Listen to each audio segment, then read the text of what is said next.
if someone says that to you and you're perimenopausal, you'll take their eye out, you're like, I'll show you aggressive. From catwalk model to comedy sensation, writer and actress Michelle de Swarte is raw, relatable and unapologetic. I don't suffer with depression too much. I suffer with anxiety, right? Good. Happy that made you laugh. But in her latest tour, she's shining a light on a taboo topic that's got everyone talking. Perimenopause. I went on HRT, then I started female testosterone. That's your body going, we got one egg left, let's go. I just really started to hate the fact that I was putting these chemicals on my head. And it was more the pain of it and the stuff that I'd done to it. You can put a believable axe wound in my forehead, but you can't do 2 twists. Come on. I'll be honest, I'm still a bit of an aggy bitch, but that is my personality. It's not, walking around the house just spitting bars of hate. I just you know what, yeah? I'd try and open up the bin. I'll be like, open. That's me, innit? Do you know what I'm saying?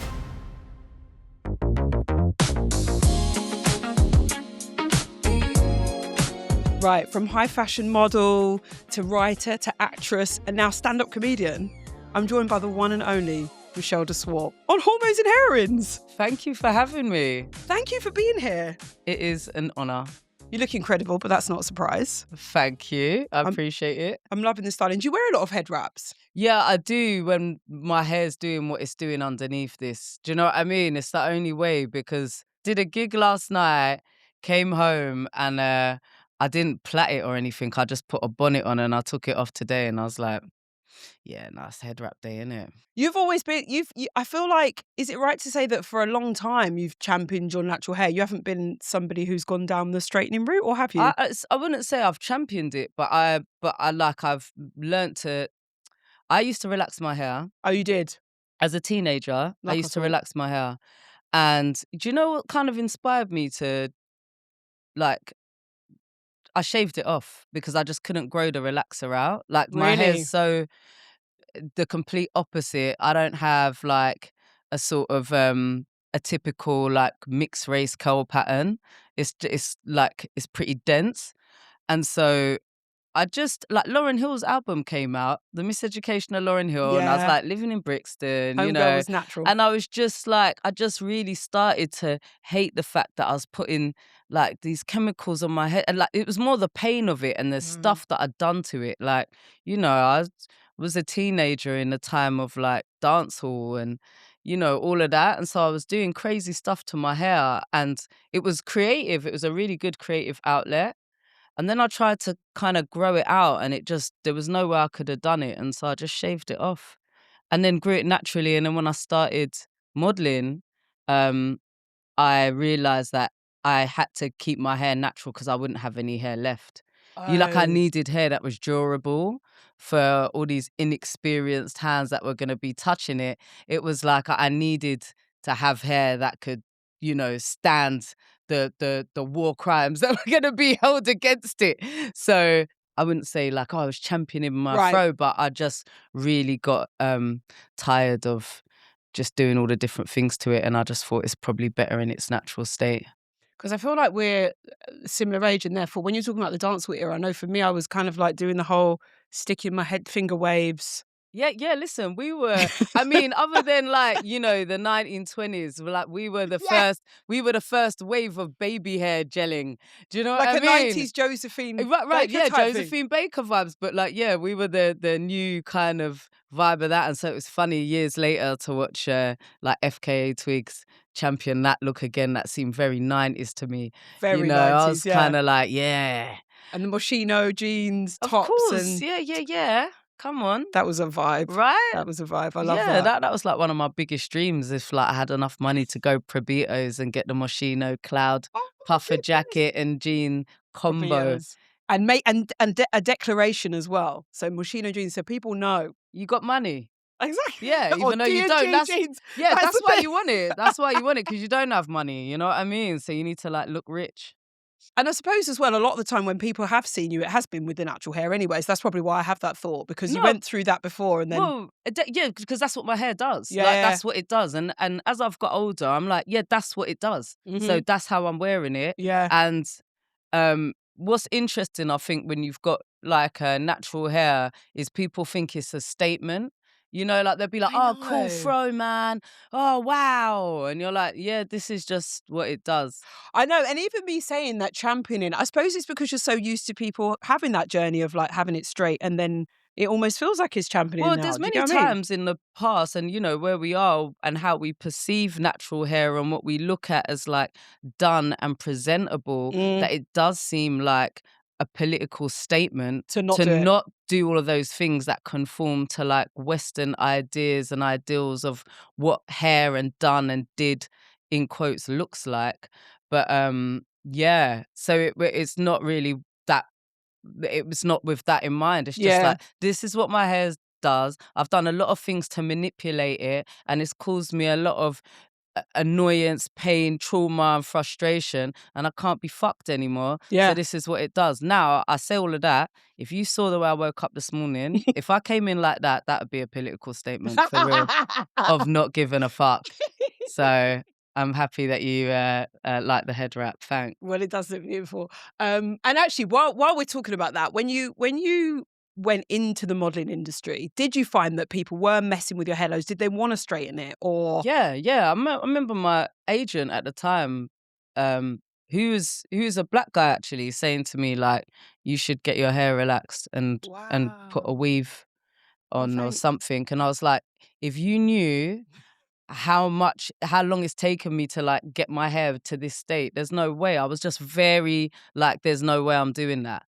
And all through modeling was a bane, and then even then starting to act, it's been a massive pain in the ass. And now I get it written into my contract. I'm like, Wow, do you? yeah, I want some saying who's doing my hair and what the end result looks like. Okay, right. So that Yeah. would be like the that would be the prerequisite. Yeah, because I've had like a lot of trials and tribulations with it, man. I did one big job, and the whole makeup team, who were white, who were like, "We've done our training day," and they rasped up all of our hairs on set, and um so I was in a position of power, so I was able to speak up about it, and they accused me of being racist, and I was like, "I'm not. You basically I have just to don't do want the you to most wreck me. simple, yeah, the Yeah. most simple thing to my hair, and you can't do it." But like, you're great at special effects and all of this stuff, so how can you put a So you can make it. believable axe wound in my forehead, but you can't do two twists? Come on, I think that's on you, innit? Do you know what I mean? And then they'd be like, "So what do you wanna do with your hair today?" I'm like, "No, no, what do you wanna do No, with what my hair can you today?" do? Right, exactly, what can you do? But you know what I mean? So yeah, now I just get it written in, and luckily I've got great agents and stuff that understand what it means. It's just crazy, isn't it, that these things have taken so long?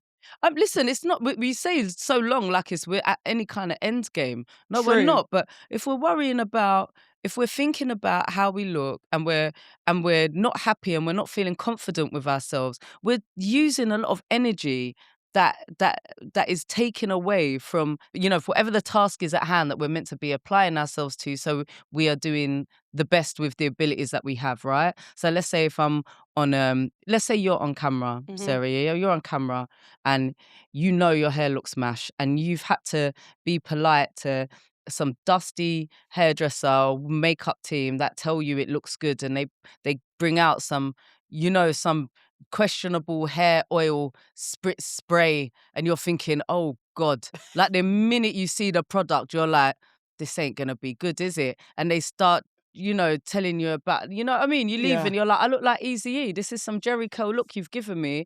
And now I'm meant to sit in front of a camera and present myself confidently and be Mm, eloquent. And all you can think is, my hair looks mash. that's the thing. So then you're not being you, are you? You know what I No. mean? You're not showing Mm. yourself off it's just a waste of time. Like, there's certain things, I think, especially as women, where using energy that could be better placed in something more productive. 100%. Yeah, you've got to feel comfortable in your own skin and hair, and that's like a basic, It's a especially when you're on basic. camera. Yeah, exactly. Let's talk about perimenopause, because one of the things that really resonated with me about you, especially recently, and the whole narrative of a lot of what you're doing with the stand-up is, spotlighting perimenopause. Yeah. And I want to speak on that because for me now, in my mid-40s and the symptoms that I've experienced, at first I was just like, I felt like I couldn't talk to anyone about it. So the idea of like laughing at the conversation and the narrative that you're bringing to the table is amazing to me. Oh, thanks. What have you been experiencing, and what was it that inspired you to kind of like I mean, like it was exactly that. Like I didn't really want to be talking about it. So you don't. yeah, of I'm course. like, even in your late 30s, when people start talking about it, you're like, if you don't get away from me, I because had you that. think you can catch it. You I know. genuinely think you can catch it. You're like, stop talking about it. That's not me. Like, I'm young and I'm juicy. Like, I'm moist. Like, fuck off. You know what I mean? That's how you think. Yeah. And so people would be talking about it around me, and I'd have this real visceral reaction where I'd just think, not me. And like, I do a lot of things to try and stave off time. Do you know what I mean? I use Botox, fillers. I would do any kind of procedure to try and keep me looking the same. Do you know what I mean? So I'm doing all of these things to try and like, rebuke time. Rebuke them. Rebuke the inevitable. And so when I started getting certain symptoms, I didn't know what it was. I went on antidepressants. I was like, what's going on? And I Really? just started thinking, and I knew I had a really good therapist, and she was just like, I think you should go on antidepressants. And I was like, I don't think it's that. Like, I don't actually not depressed. But I was just mad. Like, I was vexed. And lucky for me, I've had the same friends for over 20 years. My friend group is solid.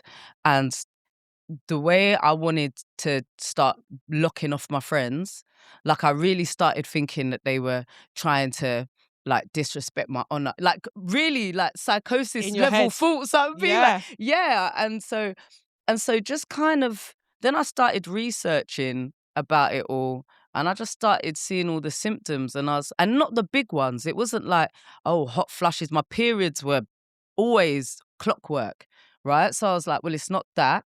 Do you know what I mean? I was like, I'm still wet. You know what I mean? Like I was just like, it's not none of them things. I'm not having what I thought were perimenopause. I didn't even know what perimenopause meant, to be honest. I was like, Mm. oh, that's menopause and that's for older women. And then you think, well, I don't look like that, so that's not me.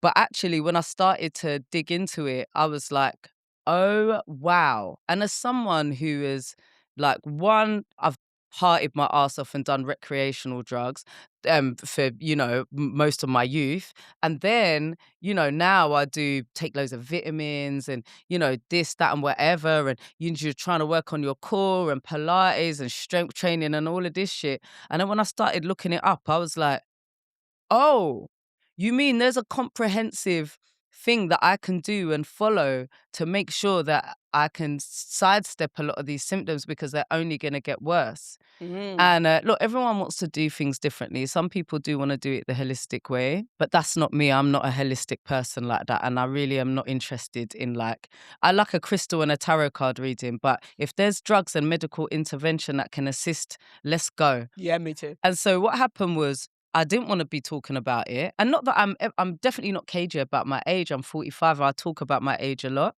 So I'm not one of those people like, no, don't ask me. I could be any year. I know I'm 45. I was born in 1980. You know what I mean? I've lived a life. But when I started mentioning it on stage and then seeing the reactions that I would get from other women of all different ages, from young women to older women and guys. And then when I started, when I went to my OBGYN, Rebecca Gibbs at the Claire Millen Associates, she's a bad woman, That's a right? hookup you gave me, Yeah, innit? that's the hookup, right? So when I went to her, and she's a black woman, and it just made it, she said to me, do you know that perimenopause for black and brown women generally starts 3 years earlier than white women? And I was like, oh. And so I realize now that's more important than me feeling some type of way about not wanting to talk about it and this, that, and whatever. And also my life has changed in the last 2 years since I went on HRT. Then I started female testosterone. And I'll be honest, I'm still a bit of an aggy bitch, but that is my personality. It's not, I know what like, you mean. So it kind of blends in a little bit, but you notice that it's not how you felt before. that's me. That's Yeah. how I am. I'm Yeah. not for everyone and I'm not for every day. But like it was more than that. It Yeah. was like I was really annoyed and I really thought like I remember saying to my friend Andre in New York, and I was like, you know what, thank God I live alone, because I think if I had people to blame, it would have taken me longer to understand what was going on. But I'd be in the house on my own, and I just like try and get the. I was just swearing all Switching day. on I was just yourself. walking around the house, just spitting bars of hate. I just like, you know what, yeah. I'd like try and open up the bin. I'd be like, fucking open. That's a fucking. Do you know what I mean? And I'd be like, where's my keys? Who's trying to? Do you know what I mean? I can't find my jumper. My hair. Like I was walking around cussing all day, and so I just thought this isn't normal. And I think as well, it is insidious and subtle. And when something is subtle and it creeps up on you, because I've had that where, like, you know, I'm taking estrogen, progesterone, the works, not testosterone. I'd love to tap more into that. But, and I always feel like whenever I'd go through phases where I'd forget because it's still kind of new thing. And then I'd think, oh, I'm feeling like this black cloud. It's It's incremental. creeping. It's so subtle that that's the dangerous bit It because comes you can't in. put your finger on It it. trickles in. Yeah. And I always say, like, I'm like level 1. Yeah, level 1, around your late 30s, your sex drive will go through the fucking roof. And people don't know. Like, I don't, that's for me, that now when I look back, I can track it all. And it's sort of like, you know, now I joke on stage and I say, like, that's your body going, we got one egg left, let's go. You know what I The mean? last hurrah. Whether you want kids or not, you know, that's by the by. But yeah, now I've got perspective and also I understand what's happening. So yeah, I think it takes it at first you don't know. Laura Smith, comedian, it's got a great line about it where she says perimenopause and menopause is like being gaslit by Mother Nature. Oh, And I think that is such a stellar way to so put it clever. because that is exactly what's happening. Like you just don't clock it at first. It's like little things. And that's what I mean for me.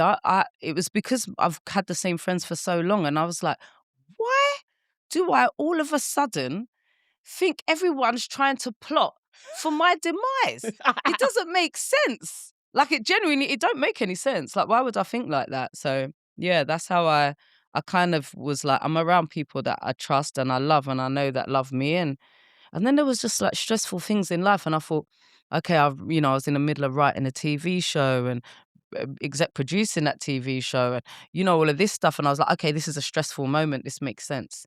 And then, moving and this and that, getting a divorce, all of these things. I was like, yeah, this makes sense. Like these are all stressful things. Yeah. And then once that was over, I was like, no, I still feel exactly the same. Like, I was like, That's the thing. I When a still big feel life mad. moment goes, yeah, you're Yeah, like, yeah. And so, look, even if you choose not to do like HRT or stuff like that, know what's happening so you don't think you're going mad. I think that's really, really key. Having agency over your health. I've always been one for like tracking stuff, to be fair, and looking at blood results and being a bit of a scientist. And it's so good to have that. And someone said that to me once, like, do with what is in the gift of your control. And if you Yeah, focus on that, because there's so many things out of your control, like even how right. you feel. Yeah. But when you can track stuff, I think that is really great advice. So knowledge is power, Yeah. Knowledge is power. And I think especially for women, like this is what I'm saying. Like when you're like, oh, you talk about it. You think I wanted to talk about it? I was like, no, I don't want to talk about that. That's like a marker of like, oh, do you know what I mean? I was like, I don't want to talk about that. And it's funny because every time I would see like Davina McCall would pop up, I'd think, shut up. Yeah. Shut up. Yeah, yeah. Get away from me. Mm. Stop trying to, fuck off. And now I'm here like, wait, listen, girls, do you know what you need to do? So, but like, it's not until it starts to happen to you that you're like, fucking hell. And actually, when I think about it, it started happening earlier than I realized. And I think, you see this generation coming up, Gen Z, they're going to be on all the sauce in their You're not going to 30s. have it. They're not even going to let them symptoms land. And now some of my friends will be like, no, I'm not doing that. And I'm like, it's not getting better from here. So you can resist it. It's not, right? Like, it's not going to get any better. It's only going to get worse. Obviously, some people don't have symptoms, but mine were, they weren't big. Like, it wasn't the hot flushes. It wasn't that. It was just like waking up at night, like 3 a.m. vex. Waking up in the morning, my shoulders, my back, my everything was just starting to ache. And I work out, you know what I mean? I do stuff and I eat relatively healthily. So I was just sort of like, what's going on? I think as well that like you touched on, there's a stigma. And so people do resist, like they think that like maybe HRT is that's it now. I'm over the hill. The fanny's dry. Yeah. That's it. Yeah. And so I think what you're doing is amazing because you look great, you look young. And when I say you look young, what I mean is like, especially for women of color, when you look at like the marketing for a lot of like menopause, with all due It's respect, it white looks like women. women that are older, like Yeah. 20, 30 years older than us, maybe. Yeah. And But then it's hard for people to relate. So when they're seeing someone like you talking about it, I feel like you're opening a door up for people to go, she's just like me. well, this is what I found. Like for me now, this tour that I'm on now, there's a sizable portion of this hour that's kind of chatting about that. Yeah. But this is not how I started this hour off. This is not how I saw this hour was gonna be. The But hour of your it's stand up. yeah, yeah, yeah. You know, like each, when you get ready for a tour, you're making a new hour of material Right. and you're getting your like body of work. You're like, okay, what's this hour gonna be about? Like, what's Hmm. this hour of stand up gonna be? What's this material gonna be about? And this is not what I thought it was gonna be about, but just the reaction. And also women like of that are later in life will come up to me and be like, "Ah, fucking and just seeing young women in their 20s as well, like in their late teens and their 20s also be like, oh my God, that's hilarious. But also like prepare. Just Mm. know, just know. Just I think it's important. And I think an interesting theme as well is it can be a real headfuck if you are, especially for women of colour who tend to look younger. So already you look younger. Then, like you're saying, from the medical advice that you've had, that you may even be going through perimenopause younger on the normal distribution curve. Yeah. All of that added together equals Yeah. you look in the mirror and go, "Well, this shouldn't be happening to me because my psychological, like, sort of identity when I look back at myself is not Right. going through this." Oh, someone might, even worse, someone might go, as if you're not going through that, like as if you're going I've through I've that. had I've had so many people say that to me. And I've had so I don't know if many that's helpful. No, I've had so many women be like, "Oh, you're not there yet." And I'm like, "Why wouldn't I? I'm big 45." Look, Yeah. yeah, that's It's just a lack exactly of the time. awareness, isn't it? Yeah, but I think especially for black women and brown women, like we're going through a time in our life where you are gonna have less patience and you're gonna be tested, right? Like you're not gonna be feeling completely yourself. And if you're in a professional setting, we know about all of those, those stereotypical things that have been said to us over the years about Mm. like, God, you're fiery at best, yeah. At worst, you're aggressive. Do you know what I mean? And if someone says that to you and you're perimenopausal, you'll take their eye out, you're like, I'll show you aggressive. I'm about to fly kick you right in your chest. You know what I mean? So there's a lot of things that you're trying to put a lid on. And I just think that, yeah, it's, yeah, just knowledge is power, innit? So the response for the stand up as with regards to the, shining a light on hormonal changes in perimenopause has been amazing. Well, yeah, no, it's been really good. And I just didn't expect to build on it the way I was building on it. It Is that what's started made you off, build on it? yeah, yeah, exactly that. Like it's sort of, there's a bit of your ego, right? That's kind of, and that's what I mean. Like I do all of these things to, try and like ward off time. So you sort of, and I just know how I felt when I would hear people talking about it. I would just be like, yeah, that's good for you. Do you know what I mean? Like, okay, cool. Yeah, that's you. That's not me though. Like, ugh. And I chat to my cousins and stuff, and they're a few years younger than me, and they're like, and I think, you think it's really far away, innit? You actually think no, because me in my late 30s, I thought it was far away. I was Mhm. like, yeah, that's you, man. And Now. you think that people are yeah, you think you're being condemned by someone talking about it. Yeah, I thought it was real. How dare you? I don't know what I thought. Like it wasn't gonna happen to me. And I've had interesting reactions from close friends that are in that headspace where they feel like if they talk about it, it's going to make it. Manifest it. Yeah. And it's like, it's already happening. You're moving crazy. Like, it's already happening. You know what I mean? So, yeah, I do get it. And I didn't want to hear it either. I was like, ugh, that's for you lot. Yeah. I felt like it was something that you could catch.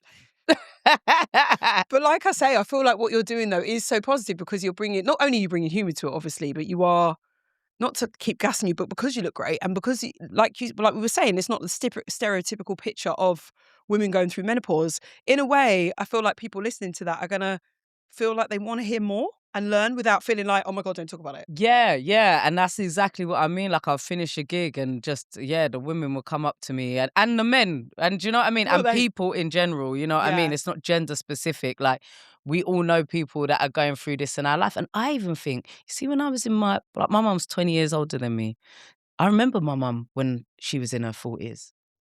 Like, and now me and my mum talk about it, and she's like, if I had known, like, what you, because my mum didn't do any of that stuff, yeah, because she didn't really know about the symptoms until her period stopped. yeah. And then she was like, oh, So there's all well, that time. it's already happened. You could live without it. I mean, it's better to have it, but you could live without it at that point. You've gone through the worst of it. And so, yeah, she was like, I really didn't. She was like, if I'd have known, I would have got on everything. And I think about our relationship at that time and some of the behaviors that my mum was showing. And yeah, it kind of it makes sense. It does. To think that a lot of women have just white knuckled so much Yeah, is crazy. yeah. What was the transition like? You know, because you talk about, like ego and you talk about being vulnerable. Obviously, you were a high fashion model. And then all of a sudden now you're not all of a sudden, but now that you're a stand-up comedian and you're tapping into talking about those things that you could have felt insecure about. Did it really impact you being a model to the point where it is still difficult to No, not really. I mean, I started modeling late for most models. okay. I started at 19. And no, that is late for No, I know, modeling, but so right? young, yeah. And I'd left school early, so I'd done a bunch of jobs in between that. You know what I mean? From like working in markets to pulling pints to, shops and this, that, and whatever. And then I started modeling. I moved to New York, and I always knew it wasn't a job for life. And so my personality was formed, a lot of it already. Yeah.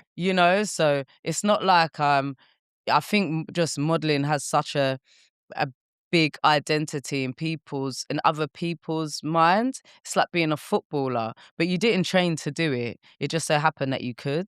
So it's not so no, not really in that respect. And then I've been doing stand up for longer than I've been a model. Wow. So or longer than I was a model, should I say. When did you decide you wanted to get into stand-up and what was the first thing that you did? Because to some people it's the scariest thing ever. I'd kind of played around with the idea for a little while. I always kind of wanted to try it, but I just was scared.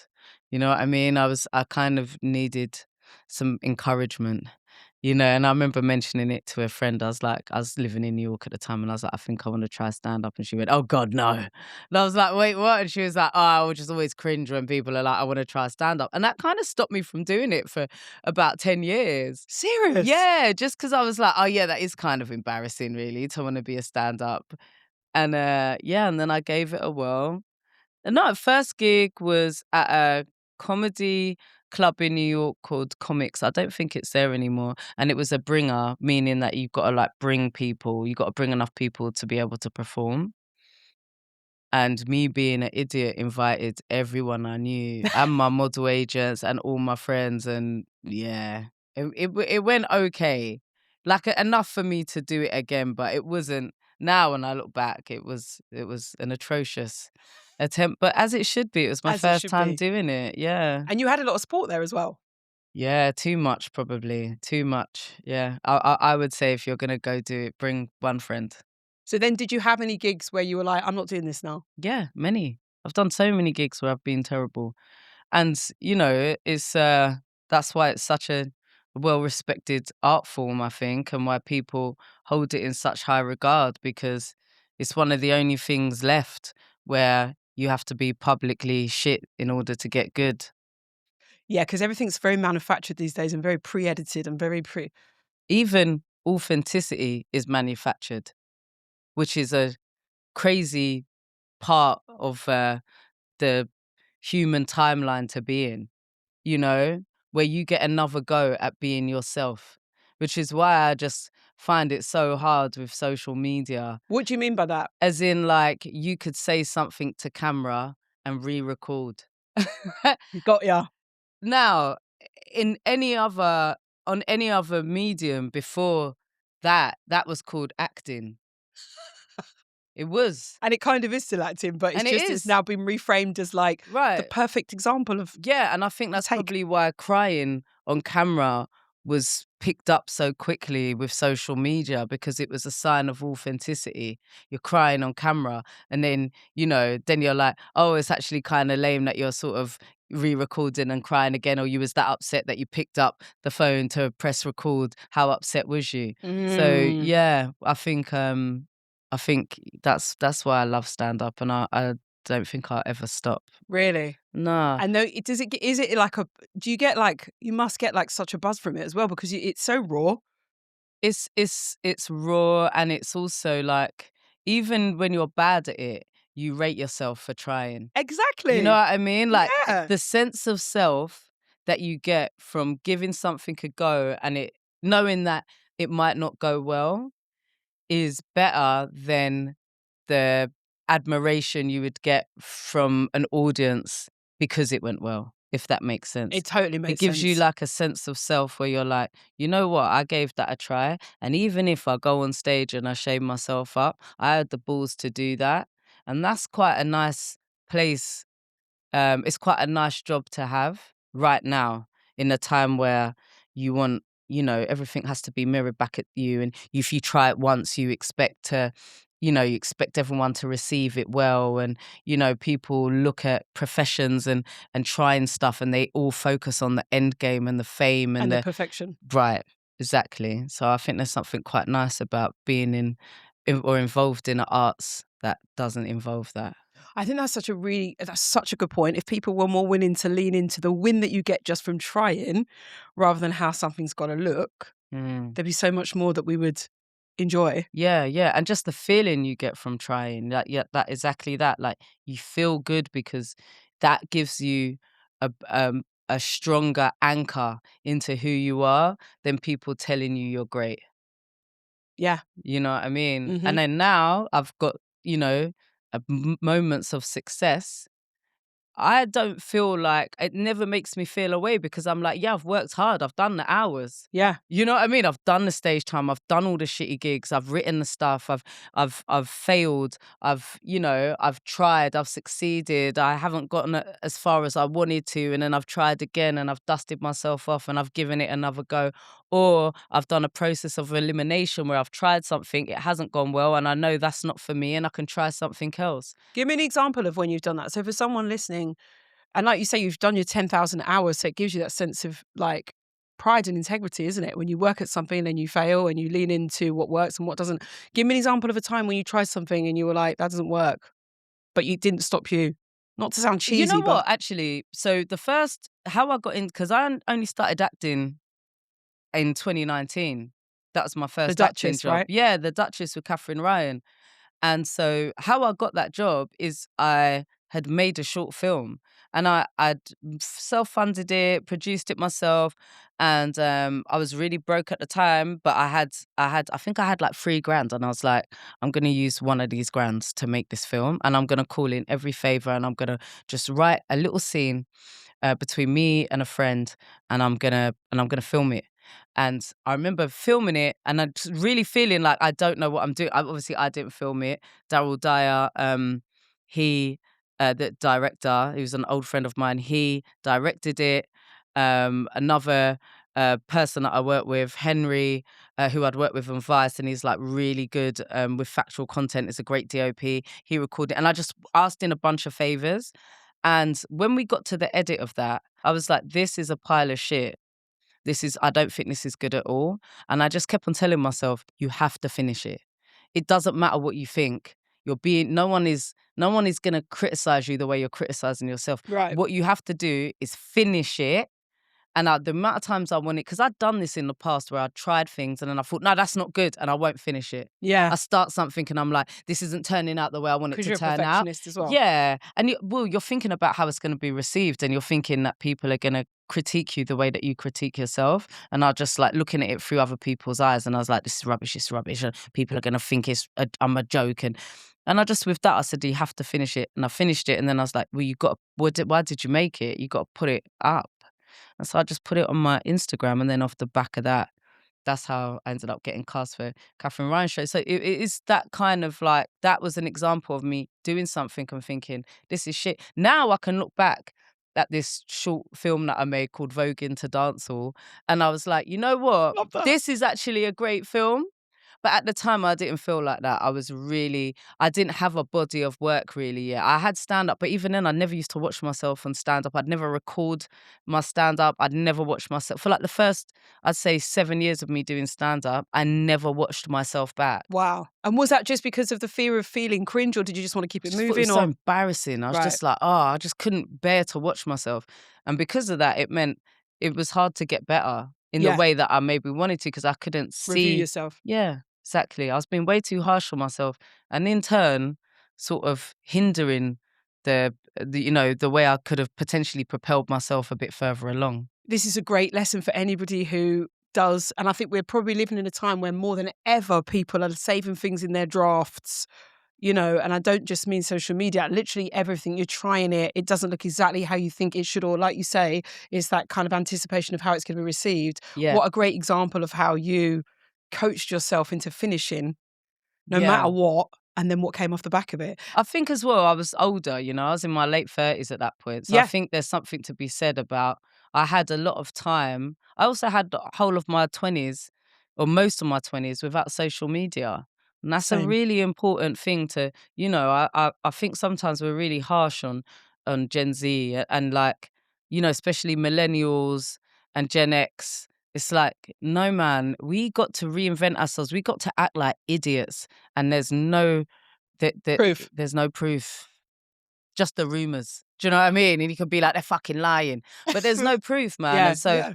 I think now someone puts something out. Look, I think there's two ends of the spectrum. I think there's one end where you're like, I'm saving it because it's got to be great, and then I think the other end is you put something out and it's a fluke that it gets loads of attention, and then Mm. you're like, oh, I have to recreate that again, and then it confines you into these like weird parameters of, Of what's viral. yeah, and what worked this one time, and so you don't get much chance to maybe limber and like limber up and stretch and Yeah. try other different things. And so you're sort of, yeah, then you're kind of captured in this thing where you're like, oh, that's what people like, I have to give them that again.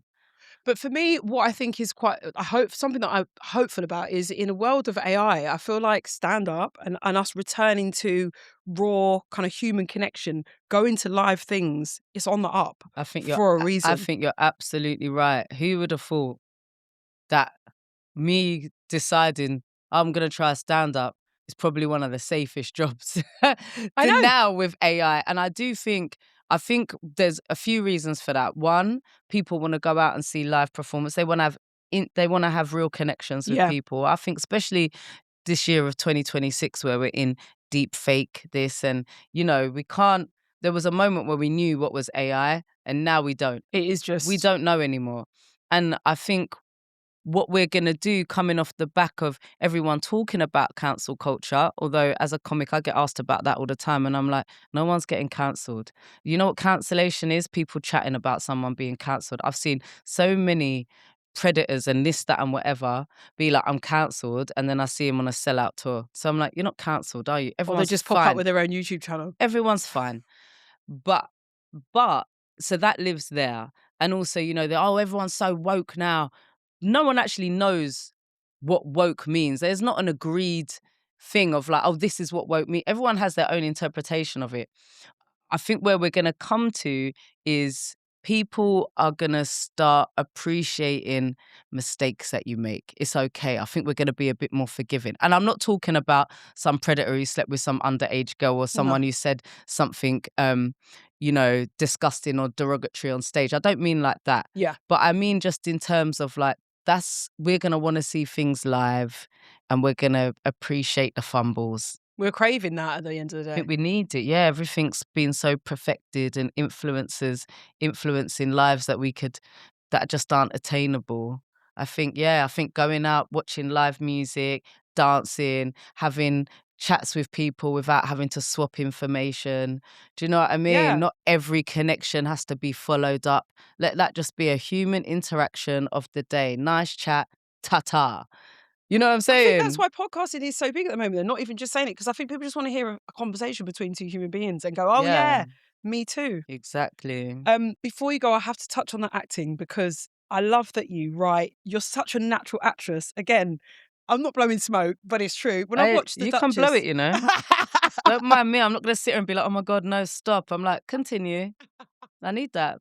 The Duchess, because for me, it's just I love an actor or an actress who just is them, and it kind of lands as just. Mm, Do you know what I mean? yeah, Not that you're always playing yourself, but it just feels like you're not trying. It's just there and it works. yeah, With Spent that you wrote and mhm. acted in, it was semi-biographical, right? Yeah, there were pillars. There were pillars. What Yeah, was it? So the premise was Mia, who's an ex-model, yeah, is now navigating her way, not that much money. yeah, What yeah. of it was, kind Well, of close to the truth? I mean, I'd started stand up before I stopped modeling, so I had a thing, unlike Mia. Do you know what I mean? But it there was something very I guess there was something in that story that I was like, even though it's a unique story, it's very relatable. You know, people that come into money early and don't appreciate it and don't know about finances and end up spending all of their money, and then they're keeping up appearances because of social media and because of things like that. And you don't realize that sometimes you have to admit defeat before you can, Move forward. before you can move forward. So in terms of like, there were certain similarities, but you make up a fictional world with fictional characters. And the reason why I can say that is because there is not one character from that show that any of my friends have come and said, that's me in it. You know, and when you're writing a show, that's what you want. You don't want anyone that you know to be like, that's me in it. Do you know what I'm saying? So yeah, it was yeah, it was like such a privilege, I think, to be able to make a TV show. And honestly, at the time, I didn't have real any experience. It was the first thing I'd written. Now I sit in writers' rooms and stuff, and I'm developing another show. But yeah, at the time, considering I was really winging the fact that it got made is kind of, you know what I mean? Amazing. A It's touch another is moment of pride, isn't it? It's like where you're like, yeah. I did that. Yeah, and I think in terms of I think when you act as a comedian, then it's not a massive reach, right? There's something about you that that casting director likes. They've Yeah. seen you be you, Yeah. and they think there's a bit of you in this character. And so for me, acting, I sort of am learning more about it as I go along. But yeah, I do think there's elements of myself in each character, you know? And for women in particular who want to write, any kind of like words on of advice, because obviously you're Yeah. doing so much of it with comedy, with Yeah. your Be realistic. You know what? Even I've written a whole show, and I'll tell you this: I don't think I've written for more than 4 hours a day. I've sat at the desk.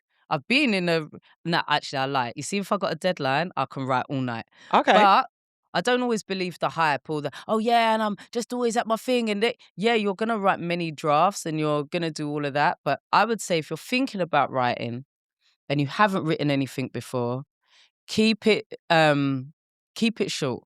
So my first thing that I wrote was just one scene. It was just between two mates sat at a table. This whole like I'm gonna write a book. Cool, but how are you gonna start the book? At first it's gonna be a chapter. So just write the chapter. You know what I mean? And concentrate on the chapter or concentrate on one scene or one conversation between two friends or between two characters that you thought up in your head. But I think again, like we're saying, everyone sort of thinks about, oh, this long game, I've got to write a book. It's like, no, mate, you're gonna write a page a day or a couple of pages or a chapter. But I used to, because I, left school early and I'm dyslexic and I've got ADHD and all of this, that I used to think, oh, writing's what other people do because they have to go to school for it. And then I realized anyone can write, And once I realized that, I was like, do you know what I mean? Even every now and again, I'll be like, "Where's the L? Where's the oh there?" I don't, But like that's generally you're like, yeah. That is writing is you're a writer if you write. But also don't be too hard on yourself. And if you're someone who procrastinates a lot, like myself, I just factor that into my day of writing. I'm like, I'm gonna have to clean this whole house before I write a that's goddamn so thing. ADHD, isn't it? Everything's got to be clean because if I don't, I'm gonna sit down and I'm gonna be like. Washing. I could do that. I could do Yeah. anything but what I'm meant to be doing. Hard relate. So yeah, I would say to, any people out there that are thinking of writing, just write one scene. Just write one chat between friends. So you don't have to write a book. No book gets written all at once. You know what I mean? You don't get from here to the station by magicking yourself there. You have to take steps, man. And so a little bit a day, even if you write for an hour a day or even 10 minutes. But like, I think we can really be hard on ourselves when we don't, you G yourself up and you're like, I'm going to do everything. And you're like, you're not. And then you undermine yourself and then you think you're a piece of shit and then you beat yourself up about it and then you think you're a loser. So set yourself realistic tasks. That's really good. And I think it applies to so much, like the gym and things like that. Anything you can do that's bite-sized gives you that consistency, doesn't it? Yeah. And then you're like, oh, I've got evidence here because I've done. Right, exactly. Yeah, you need to amass the data and then crunch the numbers and then see where you are. I love that. Michelle, you're amazing. We're so proud of you. Thank you for coming on Hormones and Heroines. Thank you so much for having me. I like how this turned up as well. Did you just Did you slide into my I DMs? slid into your DMs.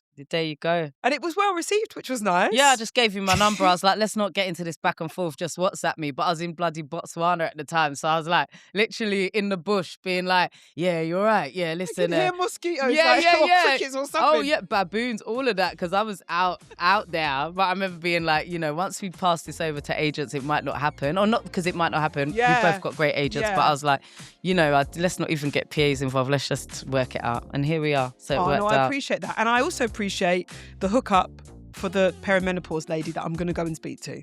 Get my testosterone. Rebecca Gibbs, everybody. Pick her up. Yeah, no, she changed my life.